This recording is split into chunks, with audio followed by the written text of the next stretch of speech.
Alright guys, so this fanfiction idea is actually one that you guys voted on over on my Patreon. And as always, if you guys would like to join in on the Patreon voting, just hit the link below and hit the first tier. That's about $5 a month. And from there, you guys can not only check out and be interactive with polls that affect videos here on YouTube, but as well as Patreon. But it also allows you access to when I do movie reviews. I usually my movie reviews that are theatrical theatrical-based movies are exclusive on Patreon. So yeah, if you want to check those out and do polls, vote on polls to help with videos like this, then yeah, just hit the link below, head on over to my Patreon where you guys can start sending me requests for videos to do here on YouTube. But other than that, let's get started with this three-way crossover. And yeah, this was voted on by you guys, and it was actually kind of close. This one won about 27% by 27% of the vote. Although I might do the runner-up, which got 20% in the second most votes. I might do that one because that had a lot of interest in it. But yeah, so as you can see from the title, Doctor Who, Starship Troopers, Dead Space. Yeah, so we got a fun one, putting three very different sci-fi titles together. So let's get started. So the story is that this is 10th Doctor, and this is with the Doctor and Donna Noble. So the Doctor and Donna have come back from like a vacation, and they're just like, well, I'm gonna drop Donna off. Let her see her granddad for a bit, and then I'll have a little me time. And Donna's like, you have you time, and she's like, yeah, of course, I'll have it all the time. But unfortunately, what happens is when they land, it's not there. They're in a ship, and the Doctor's like, why does this keep happening? And they end up in a massive cruiser, and they get found by Marines. And he's like, hold on, what empire? What version of Earth is this? Is like where in the time is this? And he sees that this is the Clendathu Wars between Earth and Clendathu, and he's like, oh God, I hate this era of time. It's when fascists rule the world. It didn't last long. You guys came to your senses give it about 150, 200 years, and you guys will get your senses back. But yeah.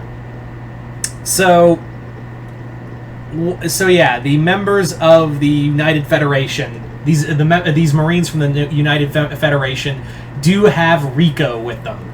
And Rico's the one leading. These are Rico's roughnecks. And they have detained the Doctor, and they're like, all right, we want to know who you are. We want to know how you and the woman you're with got aboard our ship. And he's like, oh, well, I just dropped in. Yeah. And he's like, Doctor, we're at war. And he's like, oh, come on. Do you really think I'm some kind of bug? Yes, I know about the Clendathu, the war with the arachnids. That, mind you did start. I'm not pointing any fingers, but it does seem like history doesn't look fondly on you for starting a war with the arachnids. So Rico doesn't appreciate that. But then during the interrogation, they hear a scream, and it's one of the Marines just shooting at the others, just shooting wildly before turning the gun on himself. And he's like, and Rico's like, damn it, that's the fourth one. And he's like, and the Doctor's like, wait, what's going on here? Like, what is your mission here, Lieutenant? And he's like, Rico is just like, I don't have to tell you. And he's like, well, you need a doc. It looks like you need a doctor, and you don't have enough medics here. So Rico begrudgingly tells the Doctor what's going on. They were doing reconnaissance in a deeper part of space that had been open. Like, more or less, right now in this part of the war, the arachnids and the United Federation are essentially playing planet hopping, where they're trying to gain as much ground as they can, and they're going deeper and deeper into space, into wild space. During this time, a scouting mission beheld some kind of strange object, and the psychic that was on board said, we need to bring it to Earth in order to, because this could be a valuable asset in our war.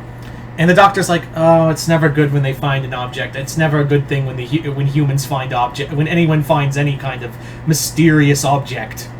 So the doctor's like, okay, fine, bring it. Let me see it. Bring it to let me see it. Maybe I can figure out what it is.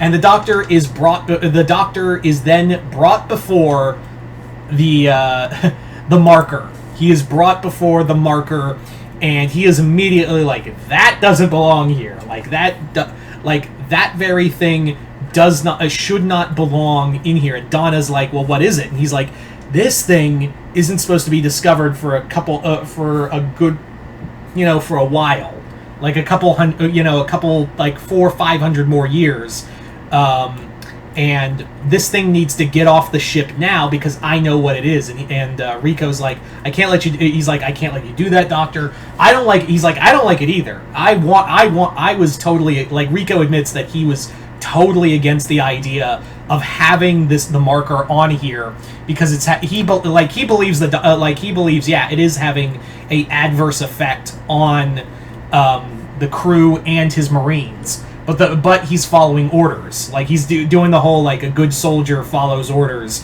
kind of routine. And the doctor's like, you can't do that. This is dangerous. He's like, this marker is mutagenic in nature and is driving your men insane. You need to get rid of it. Unfortunately, Rico refuses and actually locks the doctor and Donna in the brig and moves the TARDIS somewhere else. So the doctor's in there, and he's like, that Rico fellow's going to get us all killed because that thing is going to keep mutating everyone in this ship until we're all dead. Like, we could all die before this is over. Does anyone seriously not listen to me when I try to talk to anyone? So from there, things get bad to worse because these suicides and whatnot attacks become more brutal until eventually Rico's like, fine, I will let the doctor out. And it's about that time, that's when we get the necromorphs appearing all over the ship.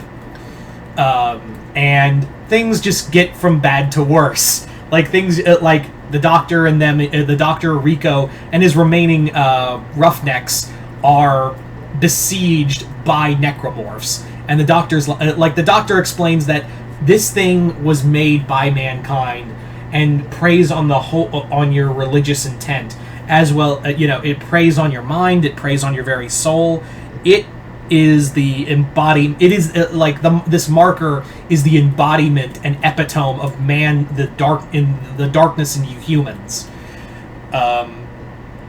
So as they're battling necromorphs, things get worse because guess who decided to drop by? An arachnid group. And they board the ship, and that's right, we get not only arachnids fighting necromorphs, we get arachnomorphs.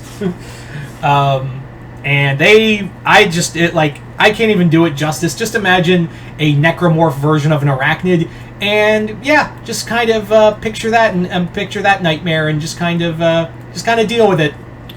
So the doctor, Rico, and Donna just keep fighting their way, and Rico's losing more Marines every which way, and more crew, until he's like, yeah, we have to get this thing. And the doctor's like, and Rico's like, I could destroy it, and the doctor's like, no, we can't. There's laws of time.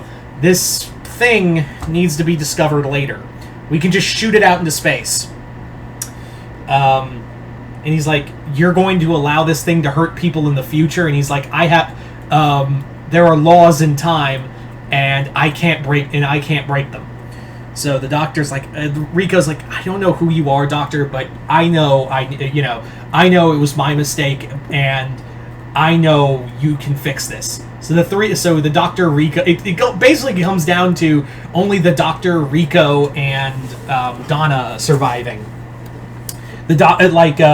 Rico and the doctor, Rico's already fighting with it, as is Donna. They're fighting the marker's influence. The doctor is actually free from it because it's only affecting humans. It wasn't designed with the intent of a Time Lord in mind.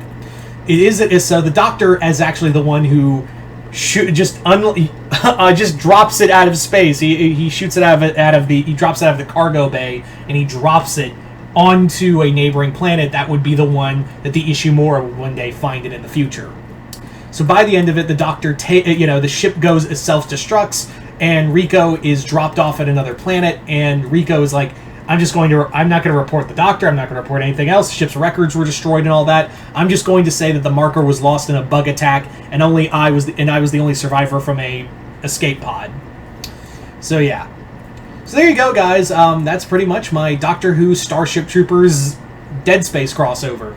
Once again, I'd like to thank everyone for voting on this one, and like I said, if you'd like to join in on these, just hit the link below, head on over to my Patreon, and hit the first tier. Excuse me. But other than that, hope you all enjoyed this. I'm Mr. Multiverse. I'll see you next time in Multiverse.